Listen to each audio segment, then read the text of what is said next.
Hello, everyone. This is Nayiri from Low Carbon Fasting. Now, if you're new to me and to this channel, we obviously cover all topics related to low carbohydrate lifestyle, including fasting, intermittent, extended, etc. But because I'm a type 1 diabetic, I cover type 1 diabetes quite a lot in my videos. If you go to the channel and click on the videos, you'll see all the type 1 interviews I've done with professionals. So you might wonder who today's guest is. Today's guest is a naturopathic physician, a nutritionist, BJJ athlete, that's Brazilian Jiu-Jitsu. He's an avid traveler.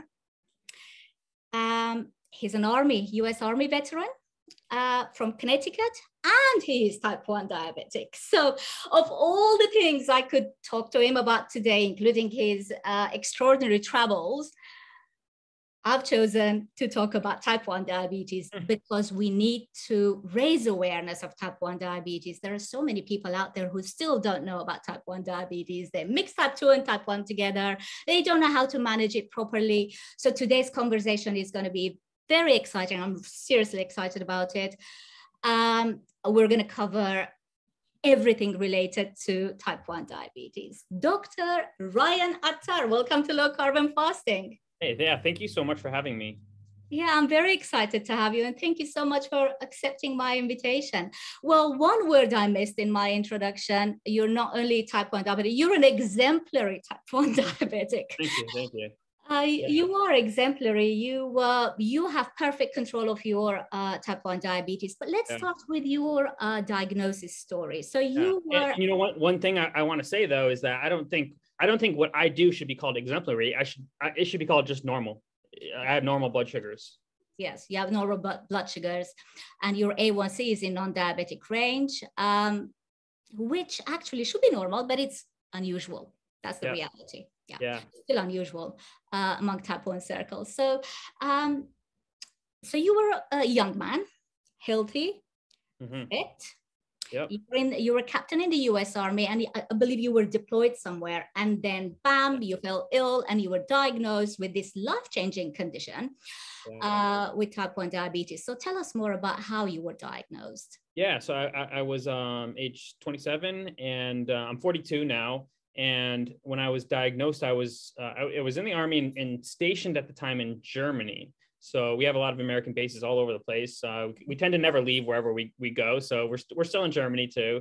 And it was great. I really had a great experience living over there. And I had deployed to Iraq a couple of years earlier, but at the time I was just stationed and working in Germany, and came down with all the classic symptoms: polyuria, polydipsia, meaning I was drinking tons of water and peeing a lot. And yeah, I went and got checked out, and they said, you're probably a diabetic. And surprise, you never expect to come down with that when you're young and otherwise healthy. But yeah, they said diabetes. That was the diagnosis. So I went to the hospital and got the standard treatment that we all got and we all continue to get when we go there, including a little bit of education about, how to eat and take your insulin. And really, how to eat is just eat the standard American diet. And and we're going over the diet with the nutritionist at the hospital, and everything is count these carbs, take this insulin, count these carbs, take this insulin. And I, at that time, knew nothing about health or nutrition or diabetes. And, I was otherwise pretty healthy and ate good food, but knew nothing about it. And, they kept mentioning carbs and things like that. And I'm like, do you want me to, and I'm very disciplined with my diet. And something too about me and diet too, is I've always been very, very, very disciplined, because when I was a kid, all through high school, I was a wrestler, and wrestlers have to cut weight. And so as a kid and through high school, I was always doing that, and I was very disciplined with it. So I can eat any way. If there's a way that I can eat that's going to make me healthier, I'll do it. Like I'm disciplined that way. So yeah, I asked him, I'm like, we keep talking about carbs and stuff like that. Do you want me to just stop eating carbs? And they said, no, absolutely not. You need those to survive. You need those to be healthy, and it won't do you any good as a diabetic. And that was actually the doctor, the endocrinologist, told me that. And that's how I started. Like, there I was, ready to do whatever it takes to have great blood sugars and normal blood sugars, and telling them I'll do whatever. I'm very disciplined, and they completely turned me away right from the start. So yeah, that's kind of how my diabetes diagnosis started off, like me ready to do that, but not having any support. Yeah, it's sad that people, physicians are still giving such false advice. It really is false that we all need tons of carbohydrates. In fact, we don't need any. I have a couple little screenshots that I've posted on Twitter before, and I use Twitter basically to, you could call it trolling the American Diabetes Association or doctors that put out bad information. I just go after them on Twitter because that's the spot to do it. But I have, when doctors or the ADA say, yeah, there's a lot of support out there for any diet, including low carb, I have a screenshot from different Facebook groups, and I block out people's names. But when someone asks, hey, how about a low carb diet? How about a keto diet? And all the responses are always, the majority are like, my endocrinologist said, no way. My endocrinologist said, you're going to get kidney disease. My endocrinologist said, you're going to get heart disease. No. It's the majority of the responses are that. And I don't blame these people. I don't blame them at all for not knowing about this. I blame their doctors and their diabetes educators for discouraging them from doing something that could make them healthy. We have an organization called diabetes.co.uk who with doctors and nurses who were against the official national health system sort of diabetes recommendation. So they created a counter sort of group, if you like, charity again, non-profit. And they put out a post just a couple of days ago. And I found it very sad because the post, actually, they were very diplomatic with their words. And they said, it was about alcohol with type 1 diabetes, alcohol consumption. It was something like, you, as a type 1 diabetic, you might want to be aware of the consequences. You might, actually, they were so diplomatic with their sort of recommendation, with their words, that you might want to reduce your carbohydrate. They weren't saying don't drink alcohol. And 99% of the comments underneath made me feel so sad. And this is why we have a crisis, not only general diabetes crisis, but also type 1 diabetes crisis. Condition is well managed. I imagine were they talking about kind of the potential to go low from drinking alcohol, or just kind of general health? I didn't read the article, but the caption with it was just so diplomatic. They weren't saying don't drink, but just you might want to reduce. And 99% of people were saying, oh, my diabetes specialist nurse said, we don't have to limit anything, or we don't have to. And there's big pushback against any time you even suggest that somebody should restrict their diet. And a lot of type 1 diabetics don't want to hear that at all. And again, I don't blame them. I blame their doctors for not educating them on that. And it's really not just the diabetics that should be eating the way like you and I do. It's really everyone is going to benefit from that, because the majority of us these days are overweight and insulin resistant, and it's over half of the USA that's at least pre-diabetic now. That normal blood sugars, normal kind of insulin sensitivity, and normal weight is a minority now. So to suggest that we should just eat whatever we want is not working. It's not working for not just type 1 diabetics, but people with for now working pancreases. There were a couple of studies recently posted on Twitter about type 1s who also have type 2, so who are insulin resistant. Double diabetes. And that's double diabetes. So, and apparently it's becoming a lot more prevalent now. So, type 1s are more overweight than the general population now too. So it's not, it used to be type 1s are the skinny diabetes and type 2s are the overweight diabetes, but now type 1s are more overweight than the general population. So there's a problem. it's not surprising, because if you tell a type 1 to eat whatever they want and just inject unlimited amounts of insulin, well, they are going to put on weight. Yeah, it's a recipe for disaster. Yeah. Right. So, Dr. Attar, you follow Dr. Richard Bernstein's type 1 management protocol, if you like. So this is my book, by the way, Any Type 1s. Oh, sorry, the letters will be, but I've got one here too. It's always with me. It's always by my side. And I use it as a reference book every now and again. I mean, I can't tell you the number of times I've read it. And then I just open a random page and. Yeah. It's not my, I have one signed by him at home too. Oh, perfect. I wish mine was signed, but yeah. So, so let's talk about, I mean, if you are type 1, do make an effort to get the book and read it through. It will transform your health. Dr. Bernstein, tell us more about him, because well, first I like that you called his book his diabetes management protocol, because a lot of times you mention this book and it's like, oh, that's the low carb diet book, and it's not a diet book. Yes, diet is a very important part of this protocol, and there's a lot about diet in there, but it's not a diet book. It's a comprehensive diabetes management book, and it covers everything on how to that's the goal of this book. The complete guide to achieving normal blood sugars. That is what this book does.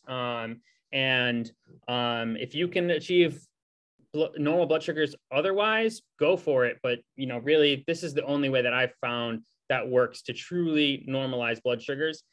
And along with that, to have optimal health too. But yeah, so the diet is essential for it, but there's a lot more to his management style than just the diet. And it's managing your insulin. It's managing blood sugars when things aren't so good, when you're sick.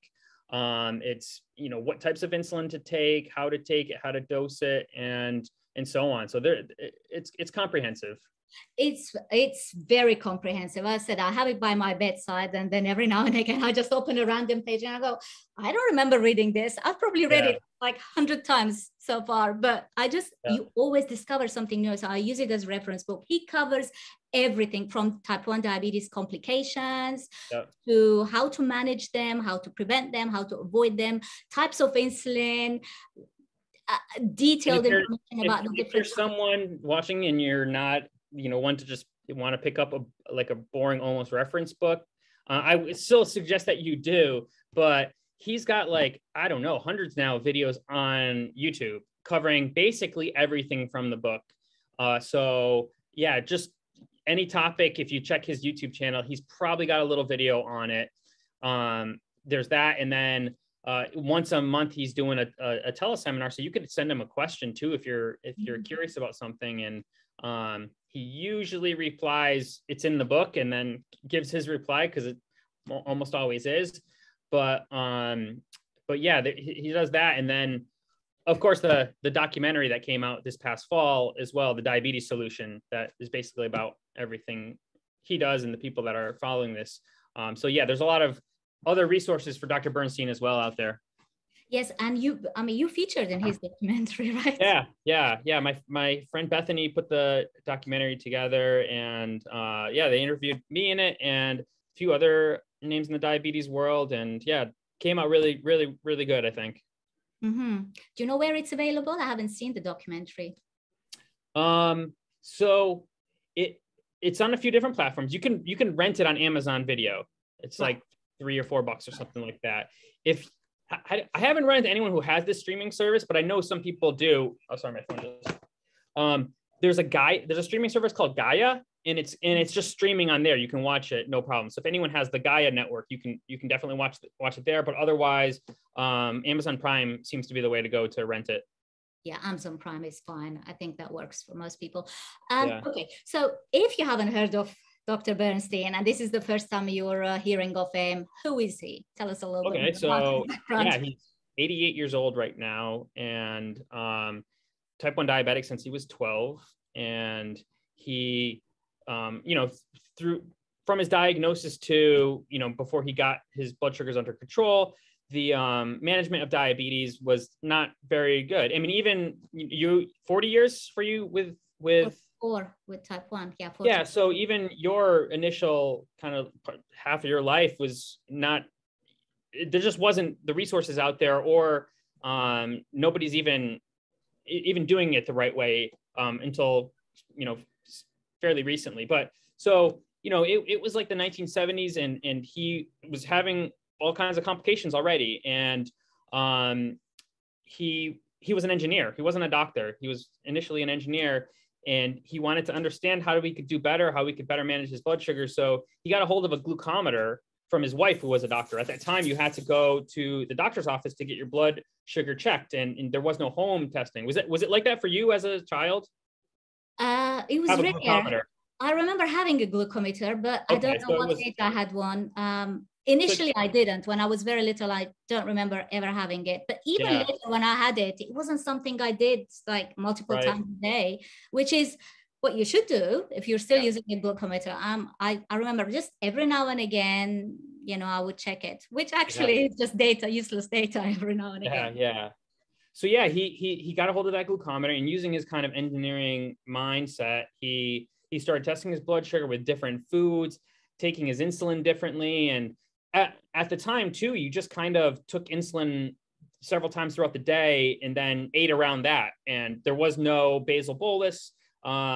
He basically invented the basal bolus technique, and he invented home blood sugar monitoring. There was no diabetics doing that before him. And then he also figured out that eating a low carb diet made managing and bolusing for these foods much, much more easier and much easier to maintain normal blood sugars. And wow, look at all this he just discovered. He tried to get this information published, but nobody would publish an engineer. So so he went to med school in his 40s, basically. He became a doctor in his 40s so that he could do this work and help diabetics. So he did that, and went on to write several books, and is still practicing at age 88 to this day, and he's healthy and exercises and does everything. Yeah, it's pretty amazing. And I got the opportunity to, when I was a student, he takes in any practitioners that are interested in the field. And when I was a student, I reached out to him, and I'm 45 minutes away from where he practices in just outside of New York City. And I spent 3 days in his office and saw everything that he does, and saw him with a new patient. And I saw the whole experience, what he does with that. He spends 3 full days with a new patient. So extensive medical history, education, and testing too. He does dozens and dozens of tests to test for complications of diabetes, things that most doctors would never even consider. But he tracks all of that stuff so that we can see the progress when you improve your blood sugars and start getting things back under control. Mm-hmm. And, for any type 1 diabetics who think, oh, this low carbohydrate sort of fat diet, it's all new, and it's all, where did this come from? It's all very new, and, oh, we haven't trialed it yet, and there isn't any evidence. Dr. Bernstein has been running his clinic based around a low carbohydrate diet for over 60 years with great success with his patients. So the really interesting thing with the patient that came in when I was there too, he was a type 2 diabetic. And at first I'm like, oh, I wish this was more interesting with a type 1 here, but okay. And his A1C was like 5.4 or 5.5. You use the same, you use different scale in the UK, or use the scale? Yeah. Okay. So 5.4, 5.5, somewhere mid fives A1C. And I'm like, this guy's not even going to have anything to kind of correct, we'll tighten it up a little bit. But no, Bernstein found tons of complications in this guy's tests, autonomic nerves, and a bunch of things came up, which is why he advocates for A1C under 5, which equates to blood sugars averages in the 70s and 80s. So that kind of I at that time had that goal to have A1Cs in that range, but I really didn't think it was as important as it really is. And seeing that really opened my eyes. So how do you manage your type 1 on a day-to-day basis. So I know that you have an insulin pump. Yep. But you also take separate injections for your protein. Yep. Tell us more about Sure. that. Yeah. So I've kind of maintained, so my last A1C was, I think, 4.8%. I always keep it, maintain it under 5. My blood sugars are usually 70s and 80s and 90s. So I keep it well maintained. I've been able to do this several different ways. I've done it with just injections of insulin. I've done it with my pump, and only using my pump, including for both basal and bolus. And now I'm currently, and this is kind of the way I like it the best, not because I wasn't able to achieve it with other methods, but it's just the most convenient for me. I use my pump only for my basal insulin, and I inject regular insulin for my meals. So regular insulin is the insulin that Bernstein recommends as well for protein. It's the older, slower insulin, and it kind of matches that slow blood sugar spike from protein really well. It's easy to match up. So yeah, I'm using that. It's funny. I'm using the slowest insulin for my meals, and actually in my pump, I'm using Leomjev. I'm using the fastest insulin for my basal. And yeah, the reason for that is, my pump does some of the automatic features. So I don't use it for automatic bolusing. I don't think it works good for that at all. But I use it to help manage my basal rates. It'll adjust my basal rates depending on what I need. And if you're going low, it'll completely turn off. But the auto pumps out there, the artificial pancreas, this idea of that, it's not going to work like people want it to work. It's not going to work like a human pancreas. And there's a few reasons why. Our CGMs are delayed. Our CGMs are not reading our blood. It's interstitial fluid, which is like 20 or 30 minutes behind our blood. So you have that delay. So then infused insulin, that's another delay. Anyone knows when you inject, say you want to correct a high, it takes some time for that blood sugar to come down because it's got to inject and get absorbed and then get into your blood and then start coming down. Or human pancreas is the insulin's going directly into your blood so that it can respond like that. Using an auto pump and expecting it to do that, it's not going to happen. You have to be a little proactive on top of it. So I use the Leomjev, this ultra rapid in there, and it's just a little bit faster on managing basal rates than Humalog, Novolog, or the other kind of insulins would be in a pump. So yeah, that's what I'm doing to kind of manage. I eat very, very low carb, almost basically in my house. It's basically carnivore. Outside of my house, kind of socially, it's low carb with meat, still protein focused. And yeah, my basal rates are well managed. Meals come along. I take an R insulin injection for them for the protein, and yeah, that's how I do it.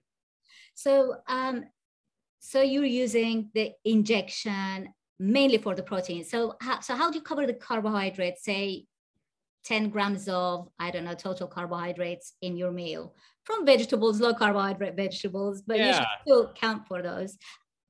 Yeah, when I'm eating a low carb meal, but the majority of my food is going to be the protein there. But yeah, say broccoli, spinach, these kinds of things, I'm not specifically bolusing for them. As long as I'm having the R insulin there covering the protein, it's going to take care of the little bit of carbs from there. And I find that there's not going to be much of a spike at all from those foods anyway. Now, if it was just like 10 grams of sugar with that protein meal, then that's a different than the 10 net carbs from fiber that the low carb vegetables have. So yeah, I'm really just focusing on the protein, and the vegetables are going along for the ride, and it's getting covered by the R insulin as well.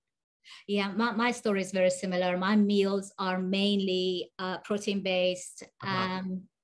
So any vegetables I have, low carbohydrate vegetables in limited quantities, I don't even count those because I cover them, as I'm injecting.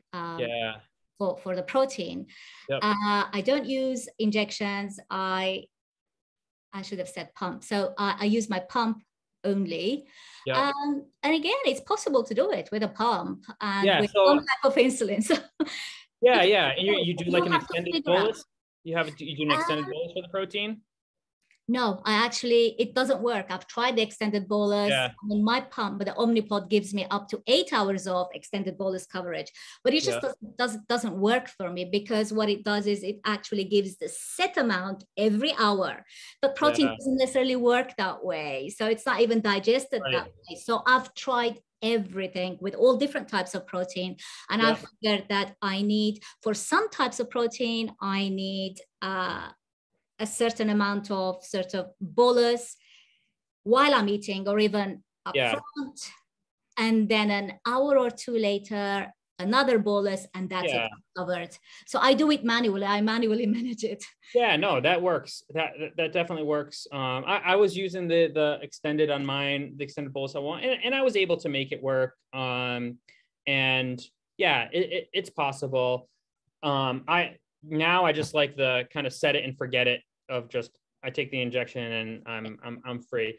I haven't done it myself though. I have known of other type 1 diabetics managing this way, putting regular insulin in their pump. So yeah, that's a possibility as well. And then, you just have to set your basal up right. And then you have a normal R insulin shot whenever you want it. And, you can manage the meals like that.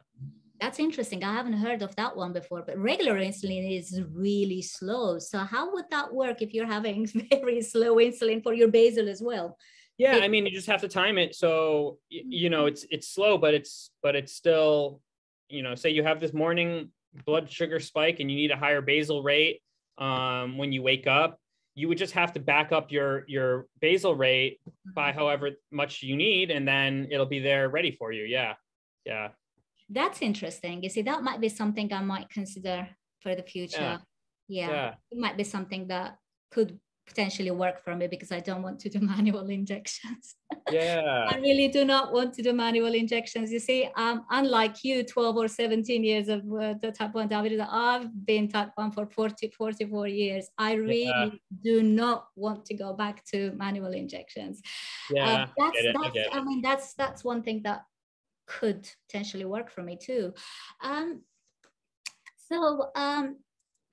Do you find that you're requiring a lot more insulin to cover the protein when the protein is, say, red meat like beef or something, as opposed to fish? Because I find that. Yeah.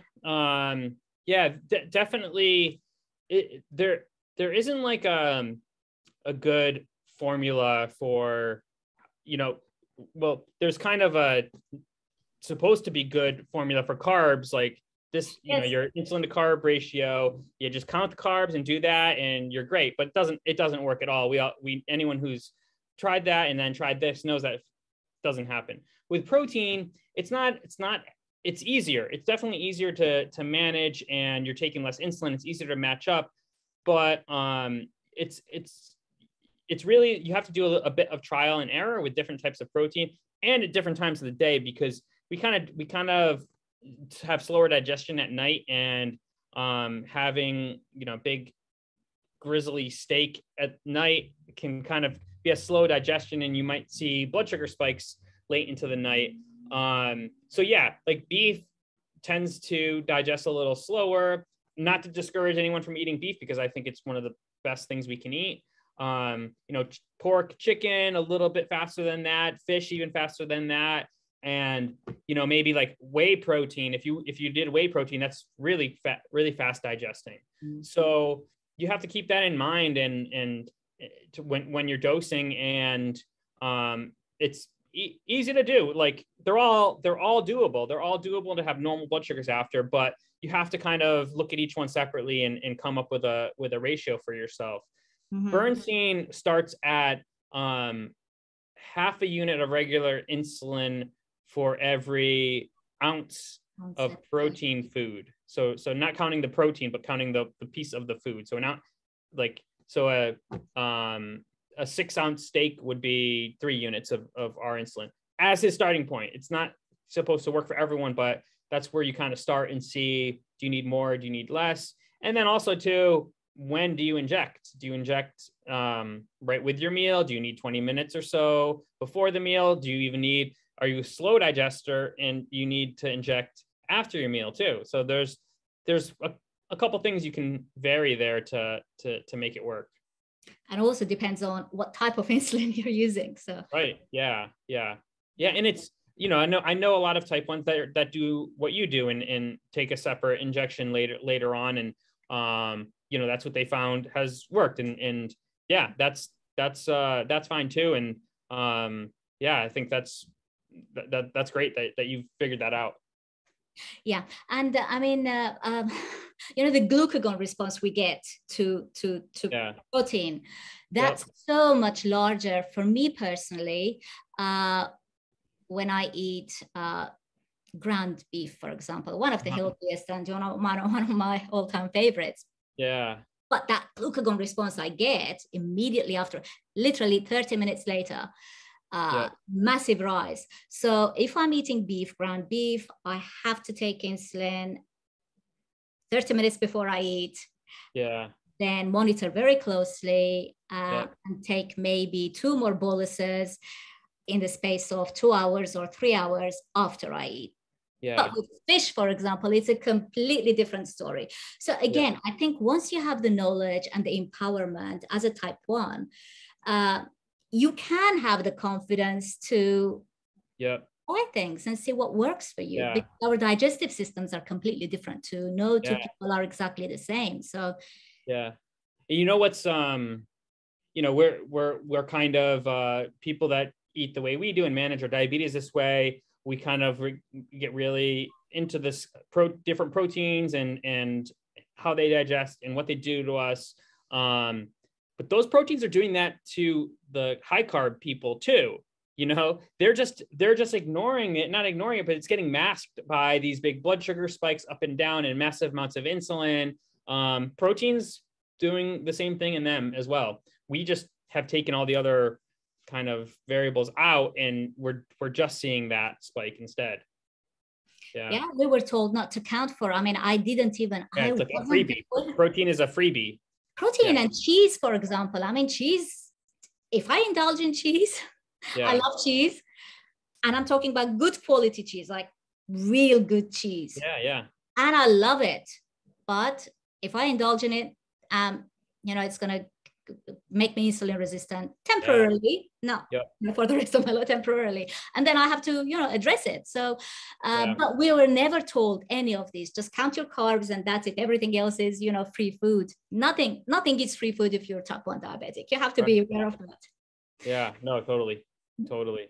Nothing is free food, which actually takes me to my next question about basal testing, how important it is. And I'm going to start with a funny, but actually quite sad sort of recommendation from Diabetes UK. When I was told to do my basal testing, I was told that, you know, obviously to do it in 6-hour segments, which makes sense. You know, some people can't fast for the whole sort of 24 hours. That makes sense over 3 or 4 days or whatever. But I was told during those 6 hours, I could eat protein, like I could have eggs and, you know, chicken. But now, with the knowledge I have now, how wrong that was, because your body would react to the protein too. That's not fasting. That's not fasting. Fasting is just drinking your water. That's it. That's fasting.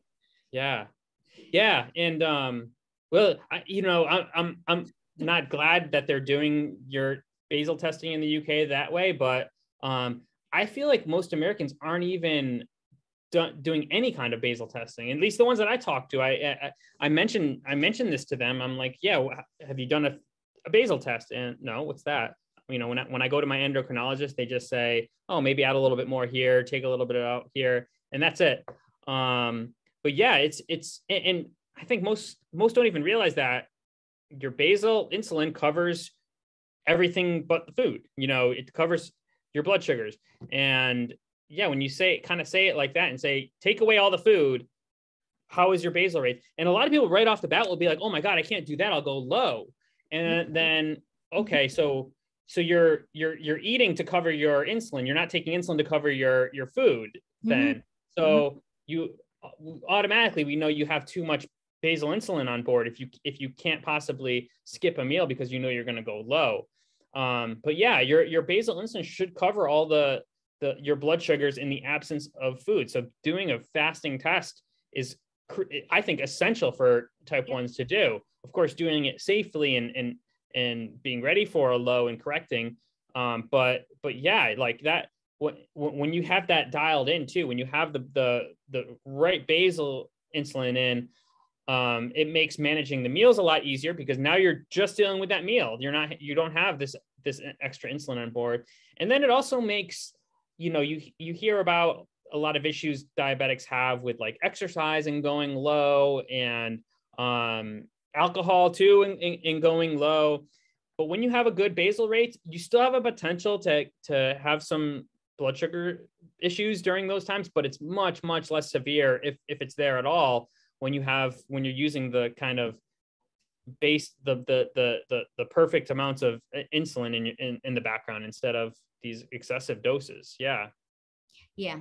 No, I'm glad that and it's a part of the recommendation. It's the routine sort of thing, sort of information that we're given in the UK. Every type 1 diabetic must do, and it's regular. It's every year. I think they recommend that we do it every year, which makes sense because your basal sort of insulin needs might change over time. I know mine does. And it definitely does. And I think even more than once a year, it should be done, and do it during different kind of phases in your routine. Like if you're a woman and you're menstruating, you're going to have different basal rates. So you need to do it then and see what you need. I'm right now in a pretty intensive exercise routine, CrossFit, and I'm outdoors a lot. And so I'm pretty insulin sensitive when it comes to exercise right now. And I just actually yesterday checked my daily basal insulin, and it's at 18 units a day that I'm using to cover my basal insulin, which is pretty good. Like around 20 is considered pretty insulin sensitive and a good amount. And anyone watching, don't get hung up if you're using more. Like you should be using the amount of insulin that normalizes you. You can work on things to increase your insulin sensitivity, but don't restrict insulin because you think you're taking too much. You should take the amount that you need to keep your blood sugars normalized. But in times when I'm working out a little less, if I'm stressed, if I'm not sleeping as well, I become more insulin resistant, and that can go to 25, that can go to 30. And I would say those three things have huge impact on your insulin sensitivity: exercise, stress, and sleep. And then on top of that too, hormones, especially if you're a woman and having your period, that's another factor. So you have to kind of factor all those things in when you're getting your basal rates. And if you know you're going to be not exercising or things are going to be changing in your life, you have to keep that in mind and adjust. Yeah. And, for anyone like me who alternates between 1 meal a day, sometimes 2 meals, and also taking into account, women's hormones, etc. I mean, I have so many on my pump. This is the Omnipod. You can probably see the basal programs. I have so many different programs. I even have a program for fasting, like if I'm not eating anything for the whole day. Program for 1 meal a day, program for 2 meals a day, program for 2 meals a day if I'm ovulating. So it's just all in there. And I just if you're fasting for a day, and then we'll say, a lot of people that follow you are going to be fasting for 2 days and 3 days, and your basal rate for sure is going to be different on that second day than it was on that first day. Yes. Yeah. Yeah, as you deplete, I think your glycogen sort of, what's it called? Glycogen. Yeah. Yeah. And then you're going to need less and less as you go on with your fasting. So extended fasting, I do extended fasting. Yeah. I've always taught people it's not because I need to lose weight. It's because of insulin sensitivity. So for whatever reason, if I find myself, look, okay, I'm requiring 40% more background insulin now. What's going on? It could be stress. Stress has a big impact, as you mentioned, you know, lack of sleep, or even in, I mean, I used to have these sort of phases of insulin resistance a lot more in the UK, but now I'm in, for this last 6 months, I'm in Mexico with the sun shining. So I haven't experienced that. In fact, my insulin needs have gone down by another 40%. So I'm now only requiring 18, 16, sometimes 15 units of background insulin. That's in the context of weightlifting, which is what I do, and protein heavy diet.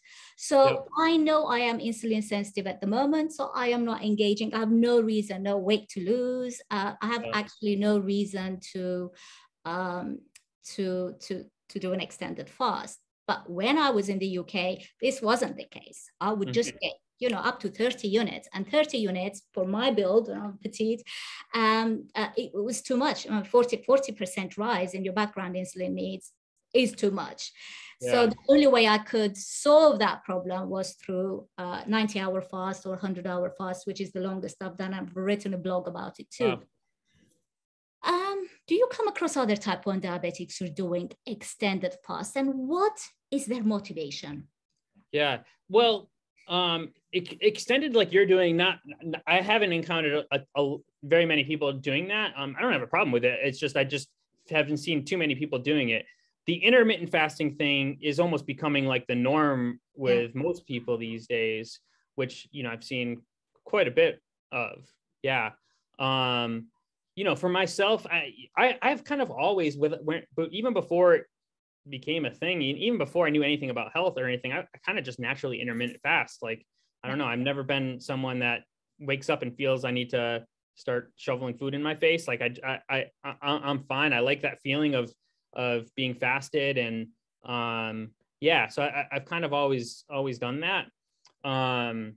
You know, you have me curious and wanting to try doing fasting for a little bit longer. I do tend to like, and this isn't a problem most people have, but I tend to undereat, and even the intermittent fasting for me, I can sometimes eat too little, and you know, then it affects me at the gym and can affect other things. And so I have to be kind of conscious when I am eating to make sure I'm getting especially enough protein. But yeah, I mean, so I don't have much experience with the extended fasting, but what I have seen though is that people's blood sugars just completely get really, really insulin sensitive and get really, really stable. Yeah, which is awesome. Yeah. I'm curious to ask you then, what happens after the fast, and how long do you maintain kind of the insulin sensitivity, or do you do anything to maintain it? Or so what I've noticed is so after the say 100-hour fast, for a whole week, in 100 hours, sorry for my poor math, 100 hours is how many days? It's how many days? 5 days, but not 5 days. Okay. 5 days. Yeah. So, so I noticed that for a good 7 to 10 days, I'm requiring, you know, to cover all my meals, even when I'm having 2 meals per day. Yeah. My total insulin need will be about 12 units, 10 units, as little as, you know, 10 units. Yeah. And to have whole 10 days when you're only requiring 10 units has such a healing impact on you, on your general health. You feel so much better, you feel lighter, you feel more energetic, despite the fact that you're only taking 10 units of insulin. And that actually the sensitivity does go on for a good 3 to 4 months. So this is why when I did a 90-hour fast, I didn't do another 100-hour, just to break my own record. I didn't do a 100-hour fast straight after. No, I just gave it, I think it was 6 months. And then, you know, when I hit 30 units per day again, which might be very normal for other people, context is really important. But for me, that was too much. And there was no explanation other than, hey, I'm insulin resistant. And you know when you're insulin resistant, because you take your sort of 1 unit of insulin that to bring your blood sugar down by a certain percentage, and it just doesn't come down. So what's happening? Have you just injected water? You change your site if you're on a pump, you change your insulin sort of vial, but it's just not working. You're insulin resistant. You have to do something. You can't just let it go. Yeah. That really, really interesting. I wonder too, and something I might kind of experiment with myself is, not really fasting, but just fasting from the fat and continuing like lean protein only, and see if that has kind of the same effect without, keeping protein low and maybe kind of losing some lean mass yourself. That'd be interesting. I think you have to do the experiment and write about it. Yeah. I haven't done that, but I suspect that, if it's lean protein, yeah. What do you suspect might happen if it's lean? Yeah, I think you might get some of the same effect from that. And I'd be curious to see, what would happen. Yeah. You'd have to stick to like fish, chicken, maybe even whey protein. And it'd be interesting. But well, I mean, you're doing CrossFit, so you might have to find that, you do need the fats for. Yeah, I do. And my fat, like protein is always the center of my macros. But the fat can vary depending on how much activity I'm doing. And and on days that I'm not doing CrossFit, those are usually the days that I do the intermittent fast. Like I'll only have 1 or 2 meals, just because my body's not going to be expending that energy. So why take it in? Yeah. So on bigger days with bigger workouts, I'll have a lot more fat and more fattier protein with that. Yeah, it's interesting when you mentioned you have to be careful even with the intermittent fasting. If you are, if you exercise regularly and you don't have weight to lose, I have to watch that too. I want to maintain my weight because I don't want to lose weight. I don't have excess weight to lose. So I don't want to be nutritionally sort of deficient because I am doing too much fasting. So I have to be careful of that. So when I'm feasting, I literally do feast. I have to feast. But then there is another problem with the feasting. I've noticed if I'm doing 1 meal per day, I'm having obviously as much of my day's nutrients in that 1 meal. Yeah. Which is something that you can make it work, but there are challenges to it. Yeah. The glucose response will be larger because your meal portion is larger. Sure. And you have to be careful if you don't have any excess weight to use, that you are actually getting your day's sort of nutrients or as close to your day's sort of nutrient needs as possible in that 1 meal. I know how to, so I don't do 1 meal too often. Every now and again I do 1 meal, but I know how to manage that now. So, for example, one way I manage it is when I'm feasting, I make sure the feast lasts. So I'm eating very slowly. The feast lasts a full hour of eating, or close to an hour. So I'm not just eating in 10 minutes, a big bulk of food. I give it time. I eat very slowly, and change how I take my insulin to cover the protein. Yeah. Awesome. Yeah, it seems.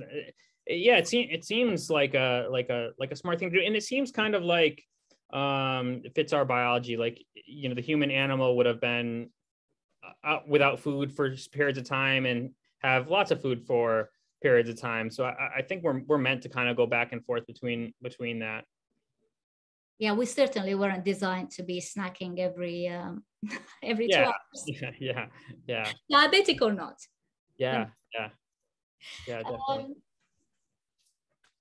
Ryan, do you want to check and have a drink or something? Still got a few things. I just need to check. Sorry. Oh, sure. Sure, I'm okay. I mean, my alarm isn't going, but. Okay. Yeah, I'm good too. Yeah, that's a good day for me today. Yeah. I love the good days. Not every day is a good day, and we were talking about that. We were talking about that before the Zoom, and I mean, I'm not perfect. These are the sort of blood sugars you guys can have if you are on a low carbohydrate diet. 5.8 right now, and I've been pretty stable, and I'm fasted, by the way, so for anyone wondering, I'm fasted. So So we were saying before the call that, you have things happen. And I had that happen last night, early in this morning, where, so yesterday it's here in Connecticut, like a lot of places around the world, it's extremely hot right now. I was at the beach and went in the water too. So, a lot of sweating and the water itself. And I usually will change my infusion site. I have a corded pump and I will change the infusion site if I know that happened. I didn't yesterday. My pump was working fine. I went to bed, and at about, I don't know, maybe 3 in the morning, 4 in the morning, the pump must have it fell off my body. And then I'm getting 0 basal insulin throughout the night. So yeah, I woke up at 5:30 or 6 to my alarm buzzing, and my blood sugar was 200. So started the day like that. I did an intramuscular injection to correct that high, and then about an hour and a half later, I went to my blood sugar was coming down. I went to work out. I went to CrossFit. But now I have extra insulin on board. I have that correction shot. I did my best to estimate how much insulin I needed, but then, you have exercise too. I'm becoming insulin sensitive with the exercise. So then after the workout, I had a little low. So I took some glucose to correct that. And then, now it's creeping back up, and I'm about 102. So 101. So yeah, that's how my morning looked. This isn't a normal morning, but I had a pump error last night, and I tried to correct it. And, that's, I think a good job to kind of fix that and get back on track. And, I should be fine for the rest of the day, but, that's what you have to do to when things happen. Yeah. If anyone's listening to us now, this is just some of the challenges type 1 diabetes entails. You have to constantly monitor. But yeah, I've got my glucose tablets with me as always. So they're my best friend, glucose tablets. I try to avoid using them if I can. By suspending my pump. I suspend insulin. And if I'm not too low, say I'm 68, 65, it just would come up naturally if I'm not taking any background insulin for half an hour or even sometimes up to an hour. Yeah. So I avoid using the glucose unnecessarily. I just suspend my pump for no more than 1 hour, because I feel like if I suspend it longer than 1 hour, then later on I just get a huge rise. So, I avoid doing that. So there are different things you can do. And one thing I try to do I recommend people do this if they're using pumps as well. Tell your doctor you want a 2-day prescription for the pump, and just so you can change it more often. And you can sometimes use it longer and stock up on your supplies and things like that, but just change it every 2 days, because then you'll have less of an issue of it falling off. And especially if it's in the middle of the night, you're not going to know until you can start getting alarms and your blood sugar is already high, and then you have to correct, and that takes time to correct and come down, and then you have to deal with potential a low. And so my advice is always try to get a 2-day prescription with the pump supplies, and then that way you can be flexible to change it. That's a good tip. Tip. Yeah. Interesting. Okay, so now let's talk about, I know a lot of type 1 diabetics with perfect A1Cs who follow Bernstein's sort of dietary recommendations, and they don't do any intermittent, but well, I wouldn't say any, but they're not snacking at bedtime. And then, so they're having their 3 square meals per day.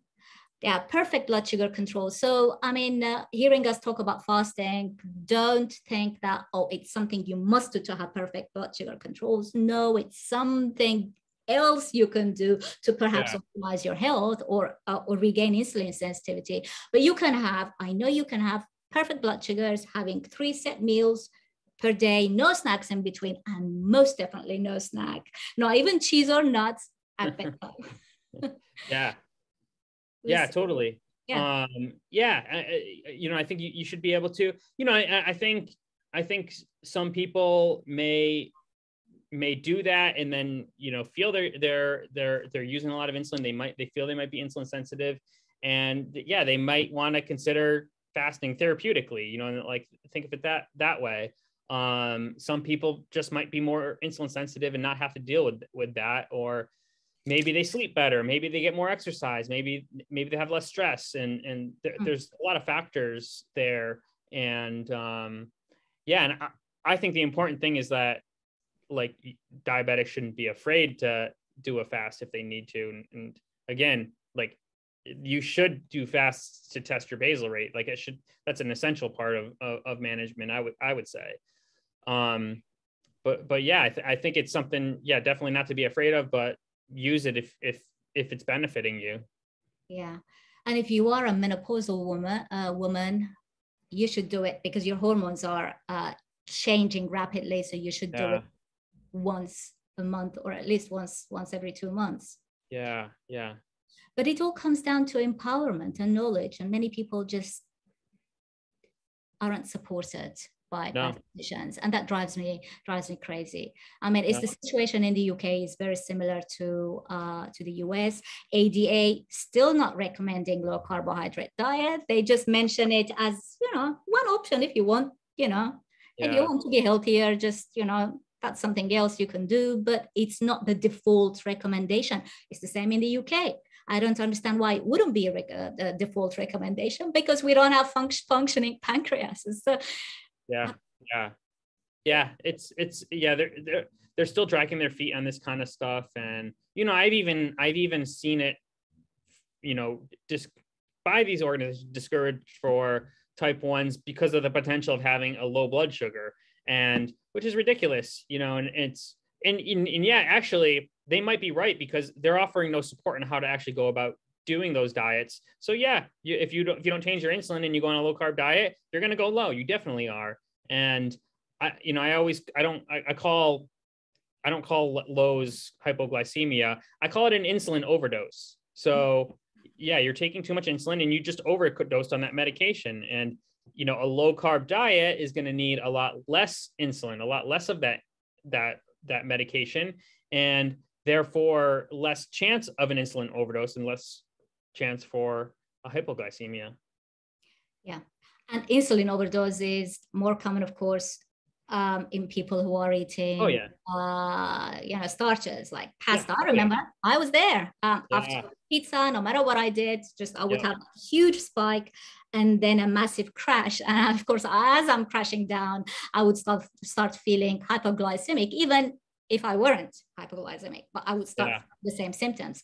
That really is a very tiring, exhausting experience. Yeah. That can be avoided by just following the law of small numbers, as Dr. Bernstein says. Your errors will be much, much smaller if you are taking smaller doses of insulin, because you are not having the carbohydrates or having very minimal amount of carbohydrates. Sure. Yeah, totally. Because errors can't be avoided. I mean, I make errors. You think after 44 years, I just have the hang of it, but I don't. I mean, I do make the occasional errors, because you don't even know how much of the food you're eating is going to be digested and at what speed, at what rate. Totally. Yeah.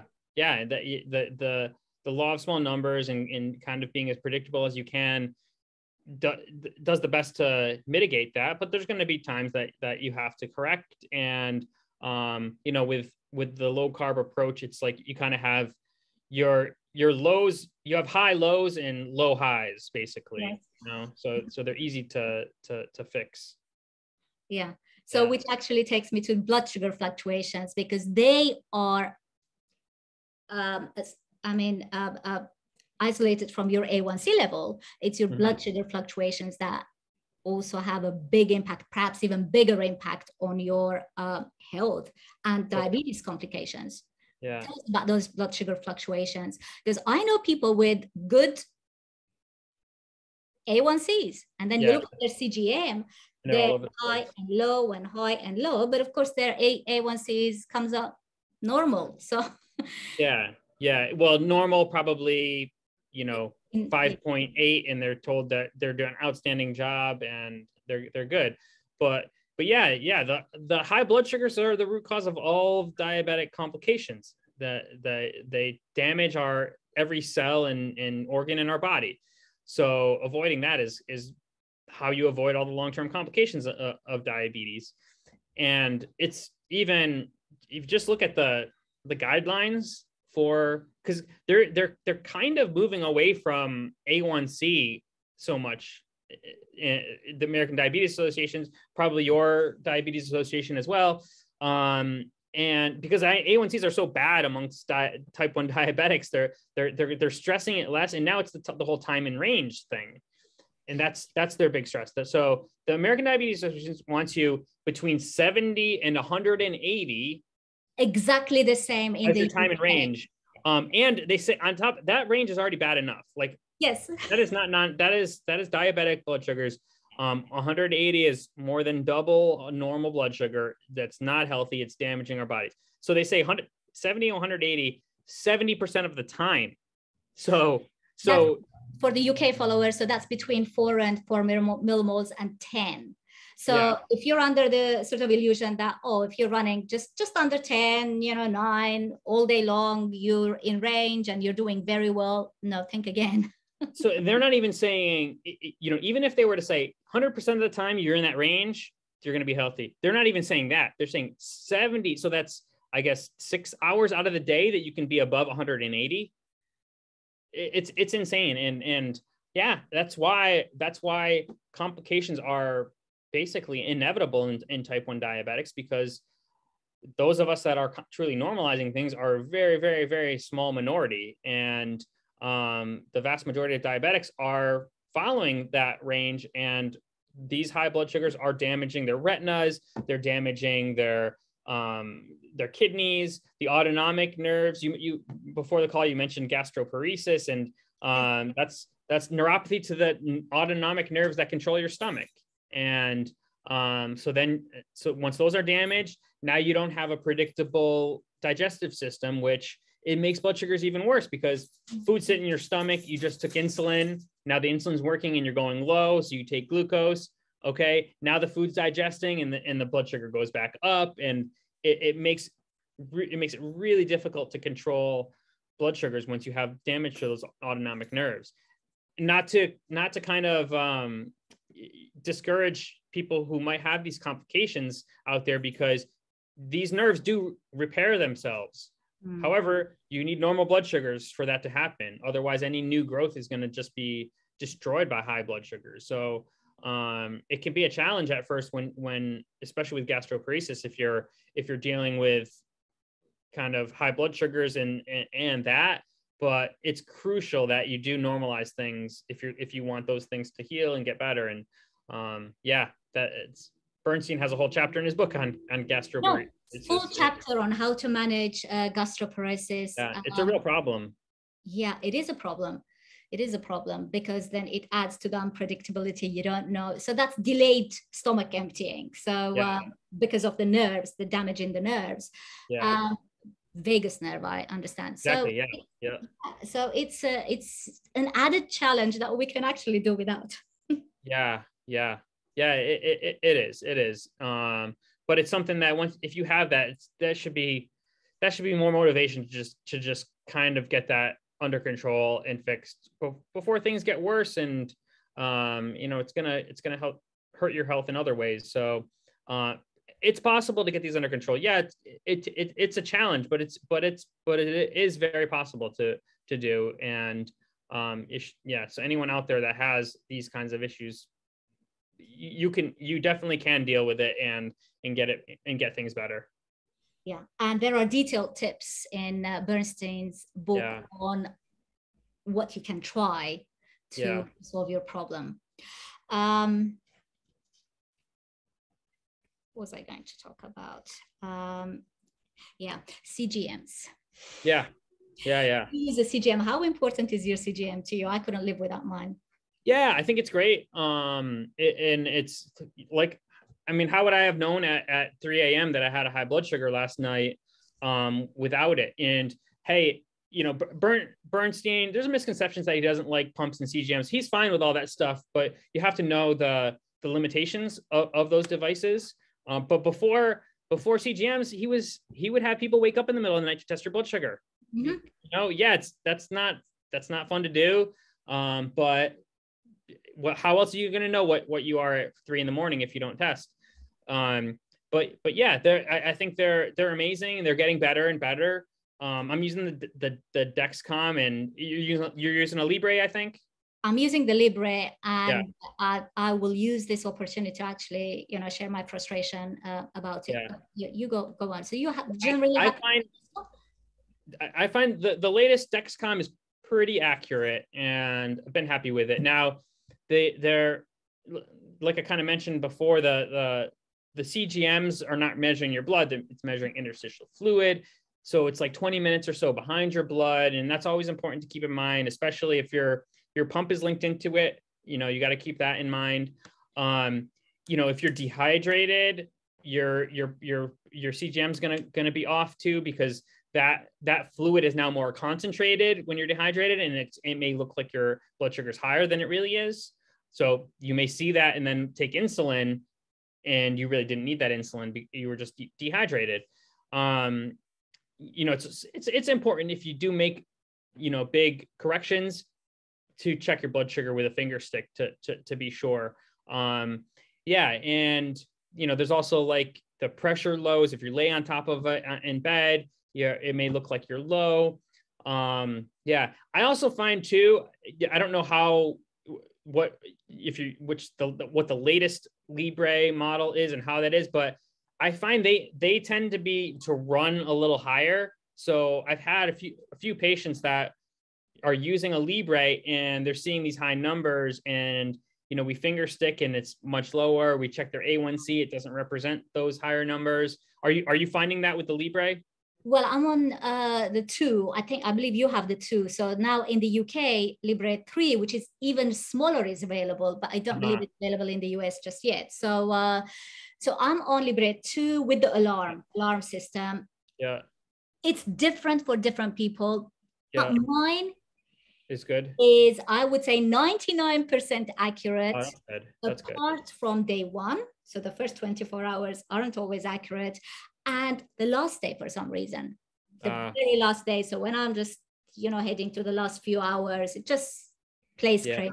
It just gives me constant lows and highs and it just drives me crazy. I have to switch the alarm off. I know that I have to change it. So quite often I actually change my sensor or switch to a new sensor. So I'm not experiencing that, crazy high and low. It literally does drive me crazy. It's not accurate, of course. So it tends to happen in the last 4 to 6 hours.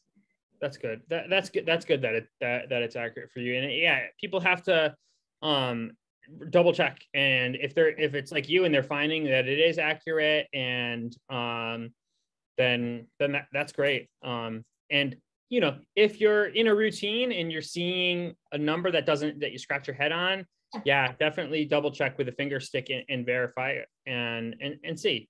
And but otherwise, I think they're amazing, and getting to a point where it's an essential part of management is to have a CGM.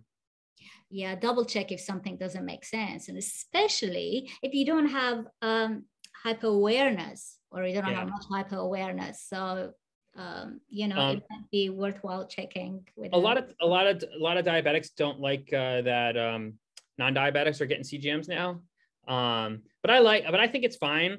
And there was a lot of it's the same thing, like when Dr. Bernstein was trying to advocate that diabetics should have a glucometer. At that time, doctors were like, no, patients can't have their own blood sugar testing; they have to come to us.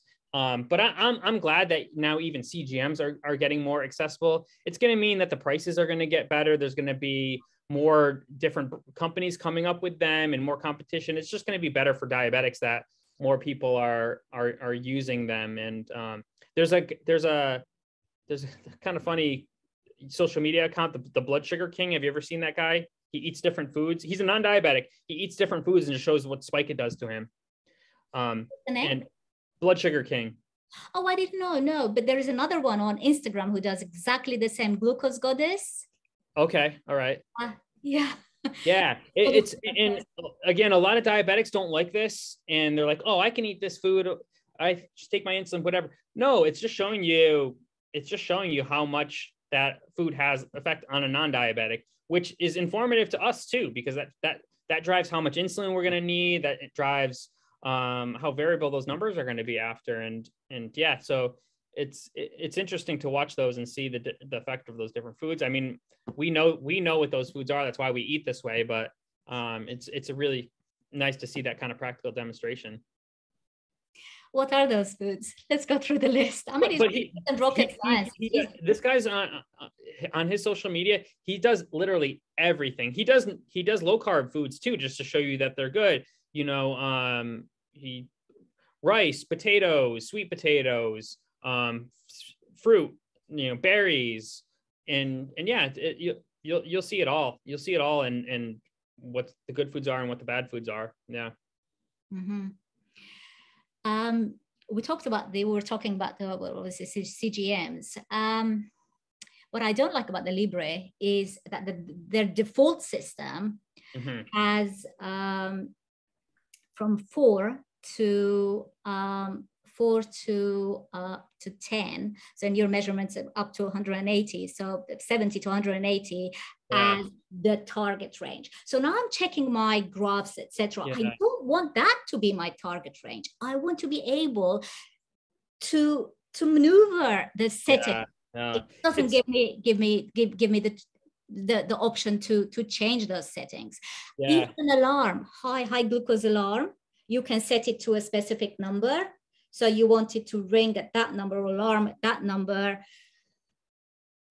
to prevent, you know, going higher. You want to take action, you know, when you're there, for example. And it doesn't give you the option. I mean, why?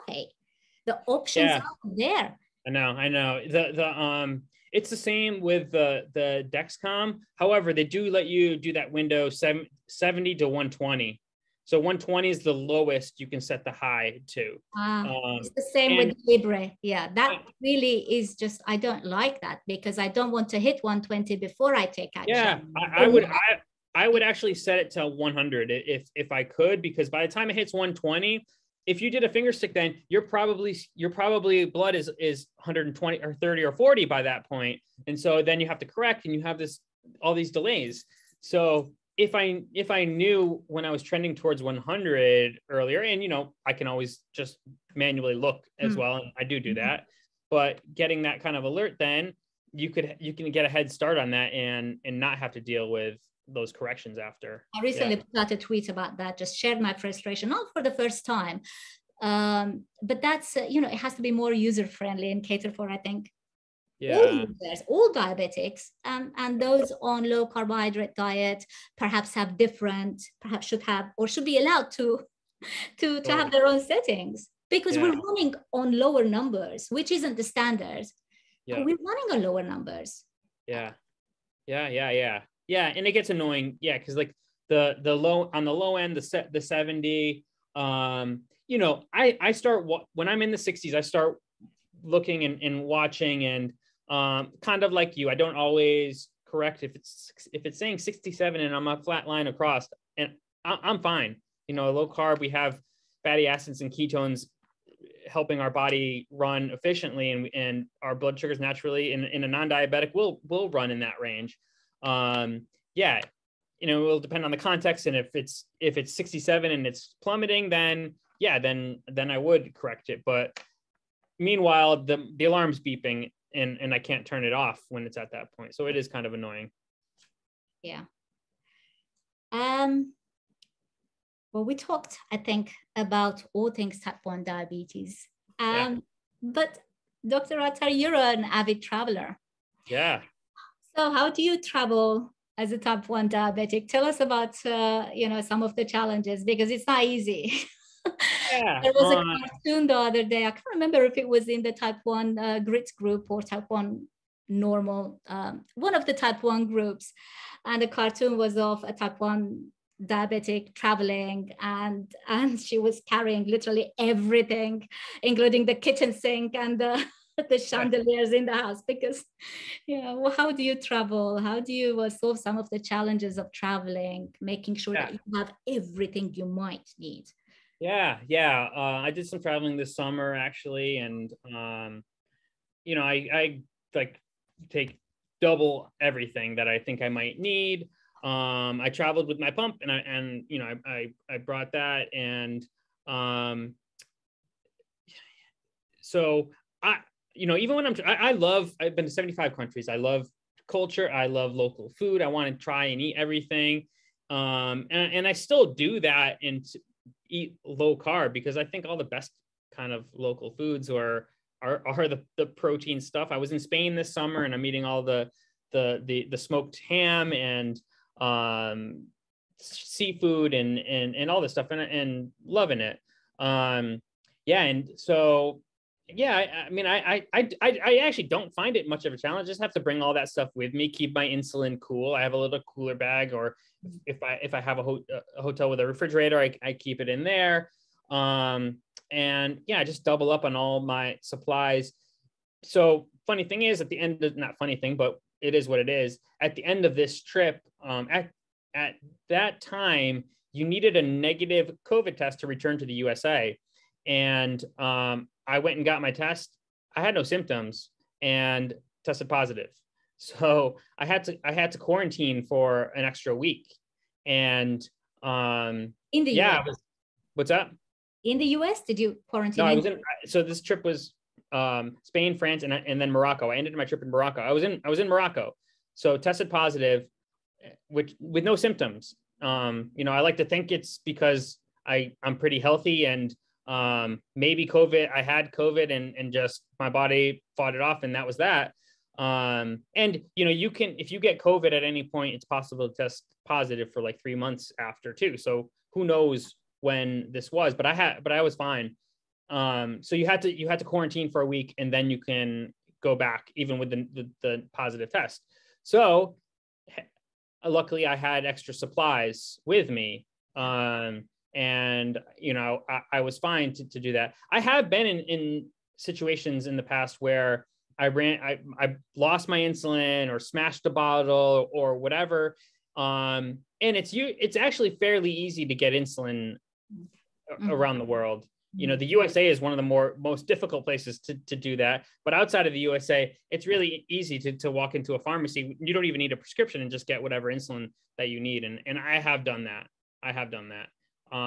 So yeah, that it's definitely manageable. And yeah, I would say for me, a big part of travel is enjoying the local food, and you can do that and keep eating the way we do. And I think that's the best food, that is all the protein food. And yeah, and I was off of my diet for a little bit, but in the sense I was off of my routine. So there was some challenges with blood sugars in walking a lot. And so yeah, there was challenges, but I doesn't stop me from traveling. It doesn't really you know, affect me too much. Doesn't, you know, and I still enjoy things. Yeah. As long as you have enough supplies. I always take double of everything. When I left the UK, it was in March this year, and so I'm going to be away from the UK for a whole year, for 12 months. So 12 months supply of pump paraphernalia and the CGMs and insulin and even glucose tablets, because I just didn't know if I'd be able to find these things easily in Mexico. So I brought everything, absolutely everything with me, including ketone testing strips, everything. And then of course you get the cables and the chargers and adapters for different countries. But I remember having 2 carry-ons just of my diabetes supplies. Luckily I didn't get questioned, except when I arrived at Mexico here. They kind of looked, I'm trying to explain. I showed them my pump. And fortunately, diabetes is an internationally sort of known disease. Sure, under the same name. And the minute I said insulin, and then they were fine, let me go. But it was just so funny. 2 full carry-ons, they were bursting with all my diabetes paraphernalia. Yeah, I hear you. It's the same with me. I bring a lot. Yeah, I'd never done it like this before, like 12 months supply. So, and more, of course, just, you know, to cover failure of, you know, anything. But you did mention if you're traveling, and this is the vacation, as you call it, we call it holiday in the UK, Yeah. the vacation season for, you know, most people now, and they're going on holidays. You can still maintain low carbohydrate diet, Yeah. you know, which is Yeah. possible. Just leave the rice out. This is what I do here. We have Sure. Mexican Yeah. food. I leave the tortillas out. Yeah, yeah. I spent a lot of time in Mexico myself too, and I've actually brought low carb tortillas with me to Mexico on trips. But you can also just eat there's a lot of food there too that you can just eat from a plate that's really, really good too. And yeah, you know, I'm not really tempted by those foods, and I'd rather my blood sugars be good. Yeah. You know, if someone's out there has had some carbohydrates on a trip, it's also not the end of the world. If it's like a once-off thing, you're on vacation and you do your best to maintain your blood sugars. You know, I'm not tempted by that kind of stuff, and I am fine. But if you were to do that, it's also not. I'm not gonna I'm not gonna be mad at you for doing that. And yeah, I think, you know, you can make it work.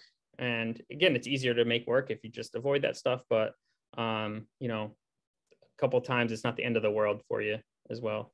Which actually, for most people, it seems to be when they start ruining and find themselves, you know, eating, I don't know, the French baguette or something. They go, well, now I've ruined it, so I might as well just, you know, forget about low carb for the duration of my holiday. It doesn't have to be like that. Be kind to yourself. So you ruined it once. You tasted the French baguette. It was delicious. Just try and avoid it next time. So it's not the end of the world. Yeah.